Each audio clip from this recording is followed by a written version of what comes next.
Hello everyone. Today we will do the topic intellectual property rights. First of all, it's necessary to understand what is intellectual property. Intellectual property it refers to any original creation of the human intellect such as artistic, literacy, technical or scientific creation. अगर simple words में हम कहें तो human ने जो अपने mind से create किया है उसे हम इंटेलेक्चुअल प्रॉपर्टी कहेंगे. It is basically an idea which is generated by human mind.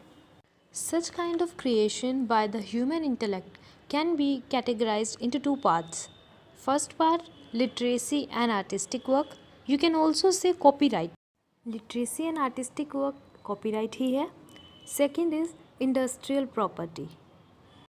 Literacy and artistic works include books, musical compositions, novels, printings, computer software, movies, sculpture. Whereas industrial property includes trademark, invention of new technology, industrial design, idea of a new product, or commercial name, logo of a new product. Now let's understand what is intellectual property right. For that, look at the toolkit 5. It refers to the special right to the creator for a definite period, which is provided to him for the use of his creative work. जब intellectual property के creator को उसके invention के लिए कुछ special rights दिए जाते हैं उसे इंटेलेक्चुअल प्रॉपर्टी राइट कहा जाता है. इंटेलेक्चुअल प्रॉपर्टी राइट बहुत ज़रूरी होते हैं किसी भी इकोनॉमी की डेवलपमेंट के लिए, किसी इकोनॉमी में ग्रोथ या नए इन्वेंशंस के लिए. अगर एक पर्सन ने इन्वेंशन पे अपना इतना एफर्ट लगाया है देन ही deserve some benefit over that, right. वो चाहता है कि जो उसने इन्वेंट किया है, जो उसने क्रिएट किया है, वो सेफ़ रहे, वो चोरी ना किया जाए किसी के द्वारा या फॉर्जरी ना किया जाए. फॉर्जरी मीन्स कॉपी करना, क्योंकि अगर ऐसा हुआ तो ह्यूमन डिस्करेज हो जाएगा और वो न्यू इन्वेंशन के लिए मोटिवेट नहीं होगा, which is definitely a bad thing for an economy, for a human growth as well. So this is the very reason that with the objective of providing safety to the creator of intellectual property from theft and forgery, the intellectual property right have been formulated.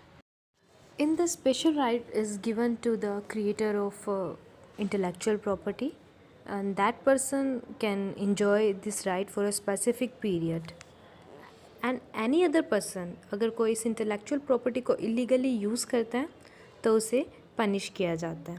There are various types of intellectual property rights which are copyright, patent, trademark, trade secrets and geographical indication. Copyright, it means do not copy the content. Copyright literacy या artistic creator को ये right देता है कि जो उन्होंने create किया है वो दूसरा पर्सन बिना उनकी परमिशन के क्रिएट नहीं कर सकता और यूज़ नहीं कर सकता.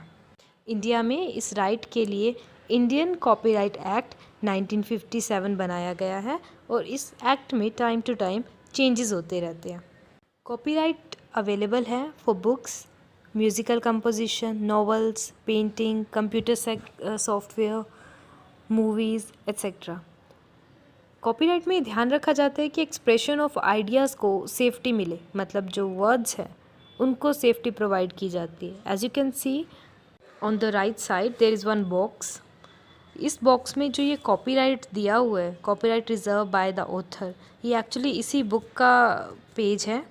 It means this book is copyrighted, यानी कि इस बुक को कोई बिना परमिशन लिए कॉपी नहीं कर सकता.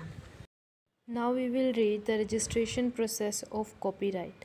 For getting copyright registration, the applicant has to fill up an application form in which the information about the name, address, nationality, the title of creation, languages, etc. is made available. इसके लिए एक form भरना पड़ेगा जिसमें name, address, nationality ये सब information को fill करना होगा. Second point, along with the fixed fee, एक तो फिक्स फ़ी देनी होगी, साथ में एप्लीकेशन फॉर्म, और जिसका कॉपीराइट करवाना है, जिस कंटेंट का कॉपीराइट करवाना है उसकी 4 कॉपीज़ को ऑफिस में सबमिट करवाना होगा. After that Within 30 days after checking the application form, the copyright registration certificate is issued to the applicant. Next is duration of copyright, कितने टाइम पीरियड तक ये कॉपीराइट यूज़फुल रहेगा। अगर हम बात करें राइटर या आर्टिस्ट की, तो उनकी जितनी भी लाइफ टाइम है तब तक, और plus 60 years after their death. और अगर हम बात करें movies, photographs, work of government की, तो जो ड्यूरेशन ऑफ कॉपीराइट है, ये जब पब्लिश हो जाता है सारा वर्क, उसके 60 ईयर तक कॉपीराइट दिया जाता है। जो इम्पोर्टेंट पॉइंट ध्यान रखने वाला है वो ये है कि कॉपीराइट ओरिजिनल आइडिया को एक्सप्रेस करने के लिए दिया जाता है, चाहे क्रिएटर है या ऑथर है, जब वो ओरिजिनल आइडिया ऑफर करते हैं, so for that they can demand for copyright. Next type of intellectual property right is patent.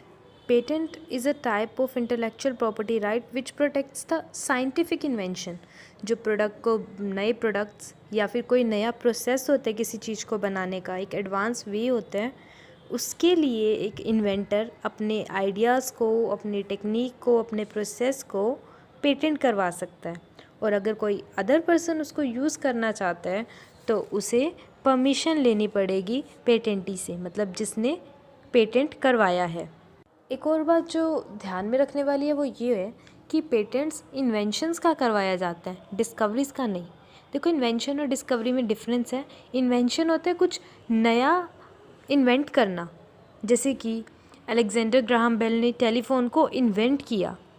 और डिस्कवरी होता है जो कुछ ऑलरेडी एग्जिस्टेंस में है बट उसे हाईलाइट करना, जैसे कि न्यूटन ने जब एप्पल को गिरता देखा तो उसे ग्रेविटी को डिस्कवर किया, उन्होंने ग्रेविटी को डिस्कवर किया। So that is the difference between invention and discovery. और पेटेंट जो है वो इन्वेंशन का किया जाता है और उन्हीं प्रोडक्ट और प्रोसेस का किया जाता है जो न्यू हो, यूज़फुल हो और नॉन ऑब्वियस हो। लेट्स रीड द रिक्वायरमेंट और conditions of patentability in details. First one is patentable subject matter. Patent act में, जो इंडियन पेटेंट एक्ट 1970 है, उस एक्ट में जो चीज़ों को कवर किया गया है ये आपका सब्जेक्ट मैटर भी उसी के अंडर आना चाहिए अगर आपको कुछ पेटेंट करवाना है तो। कुछ ऐसी चीज़ें हैं जिनको पेटेंट नहीं करवाया जा सकता, जैसे कि कुछ ऐसे साइंटिफिक प्रिंसिपल्स जो नेचुरल लॉज को फॉलो नहीं करते हैं, उसके अगेंस्ट है। या फिर हम कहें कुछ एब्स्ट्रैक्ट थ्योरी, यानी ऐसी थ्योरी, साइंटिफिक ऐसी थ्योरीज जो अभी तक क्लियर ही नहीं है, ऐसी चीज़ें जो पब्लिक हेल्थ के लिए इंजरियस हो सकती है, ऐसी चीज़ों को भी पेटेंट नहीं करवाया जा सकता। मेथड ऑफ एग्रीकल्चर को भी पेटेंट नहीं करवाया जा सकता। मेथड ऑफ ट्रीटमेंट, किसी चीज़ को, जैसे पेशेंट को ट्रीट करना, जो ट्रीटमेंट है उसका मेथड भी पेटेंट नहीं करवाया जा सकता। ट्रेडिशनल नॉलेज को भी पेटेंट नहीं करवाया जा सकता। ट्रेडिशनल नॉलेज मीन्स जो हमारी होम रेमेडीज़ होती हैं जो काफ़ी टाइम से चल रही होती है, ऐसी चीज़ों को भी नहीं करवाया जा सकता patent.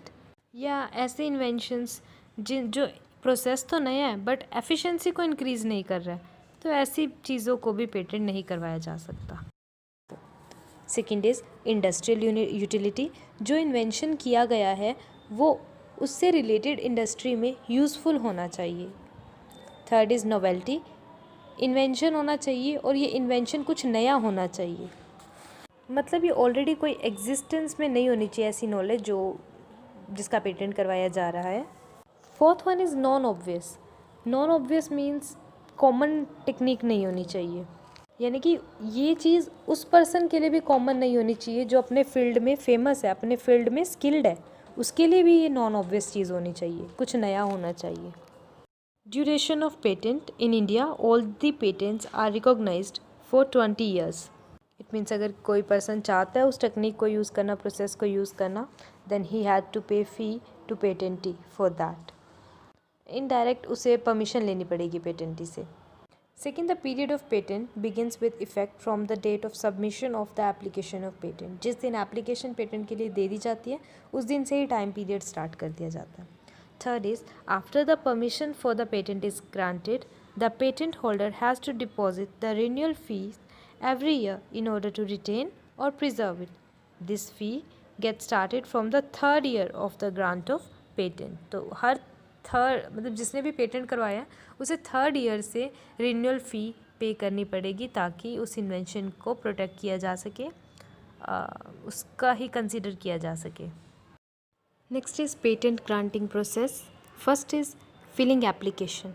First of all, the filling of application by the applicant with details of the invention in the patent office for patent registration. साथ में एप्लीकेशन के फ़ीस भी देनी होगी। Second is publication of application. Application देने के 18 months के बाद जो ये पेटेंट है वो ऑफिस जर्नल में पब्लिश कर दिया जाता है। Third is pre grant opposition. जो ये एप्लीकेशन को पब्लिश किया जाता है उसके पीछे रीज़न ये होता है कि जो दूसरी पार्टीज़ है वो जो पेटेंट की हुई चीज़ को अपोज कर सके, यानी कि अगर वो सही नहीं है, पेटेंट करना वैलिड नहीं है या लेजिटिमेट रीज़न यानी सही रीज़न्स नहीं है, तो उसे अपोज किया जा सके। इसके लिए कोई फ़ी चार्ज नहीं की जाती है। Fourth point, filing for examination. अगर कोई अपोजिशन नहीं आता है तो फिर एप्लीकेंट को अगेन अपनी सारी फ़ीस और एप्लीकेशन फ़ाइल को पेटेंट ऑफिस में सबमिट करवाना पड़ता है। Decision of the patent office.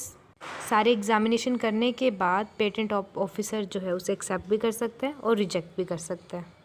अगर एग्जामिनिंग ऑफिसर किसी तरह की ऑब्जेक्शन करता है तो 12 मंथ के अंदर अंदर एप्लीकेंट को उस ऑब्जेक्शन का रिप्लाई देना होगा। Sixth one is publication of grant. जब पेटेंट रजिस्ट्रेशन एक्सेप्ट कर लिया जाता है तो उसे ऑफिस जर्नल में पब्लिश कर दिया जाता है।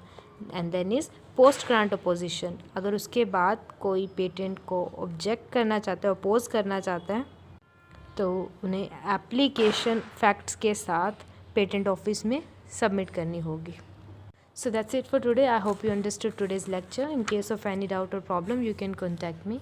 Thank you.